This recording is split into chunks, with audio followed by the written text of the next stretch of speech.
Bafana Bafana out of the African Cup of Nations after the run that they did before the tournament, because they were unbeaten in 24 matches and everyone was just thinking they're going to do or maybe repeat what they did in the last AFCON when they finish number 3, or maybe just go all the way to the final, because the good thing when it comes to sports is just to progress, not going backwards. But then yesterday it was just another statement that was just showing us as the football lovers that when Bafana Bafana is facing a tougher challenge, they really can't perform, they really can't deliver. But when they're facing guys that are actually on the same level as them, it's something that they manage to get a draw or win. But now, if you've been watching the tournament, you kind of realize, you're like, Bafana Bafana actually hasn't been playing well. In the first game, they scored first, and then it was an equalizer, and then Foster came back to score a winner around 88 minutes. But now, second game is where they lost to Egypt, which that game was supposed to end maybe at least not. But they had chances in the beginning of the match,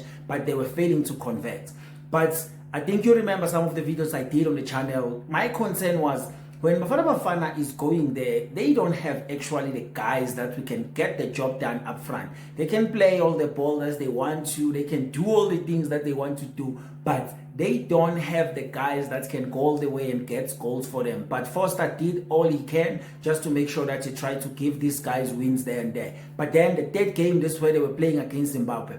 Zimbabwe were bad. Everyone was expecting Zimbabwe actually to go home. But now the problem was, when they were playing against Zimbabwe, Zimbabwe was moving the ball very fast, attacking them directly. But then it's caused the problem for bits of the Bafana Bafana and some of the players. That's actually the game was 3-2. And on a good day for Zimbabwe, they can actually win that game. But then, when they were facing Cameroon, I mean, they started like a house on fire. In the first 15-20 minutes, they were looking like they're going to score goals, they're going to win this game. But now, it comes back to the principles of football. If you don't convert your chances, you stand a chance to lose your game. And that's what happened yesterday, because the goals actually, the first goal that Cameroon scored, it wasn't a goal that they penetrated him out. When they were defending the corner, they just went all the way closer to Williams. And then when the ball was going back towards the out of the 18 area, that's actually where the shot was taken, and then it deflected to one of Bafana Bafana defenders and went straight to the guy to score the goal.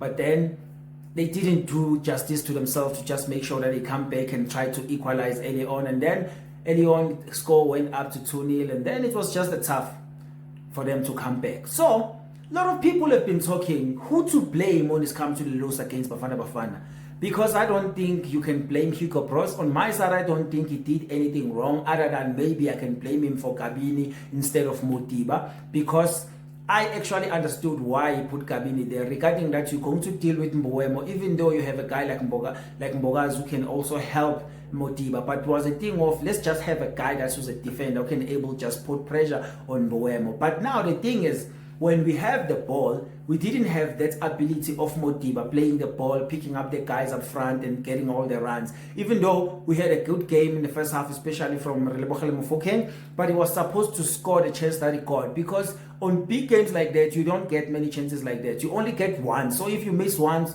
you might not get another one. So I think Bafana Bafana made all those mistakes of missing their chances, and then Cameroon came back and win them. But then people were just criticizing in terms of the setup. I think the setup was more balanced when you look at it. Because think about it.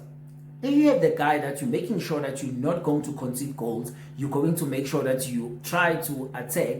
And I mean, Mokoena yesterday was just having a great game. He was able to run with the ball, picking up the guys, trying to play the ball behind the defenders. Foster tried to run, and even though Mfokeng was there. But then I think Apolis didn't have a good game yesterday, and I understand why he didn't have a good game. So most of the time, they're always trying to move him on the right-hand side when they're playing team and Mfokeng in the pitch. Even at Pirates, this is the thing that they do, because I don't think they trust Mofokeng a lot to play on the right hand side, but I think now he's growing and growing on playing in the number 10 position, because he's the guy that is always looking to find that final pass to the striker. So I think if they can groom him around that position, we can actually have a guy that can take over in that number 10 position, because I think this is where we've been struggling. We don't have that person that can create those chances for Bafana Bafana.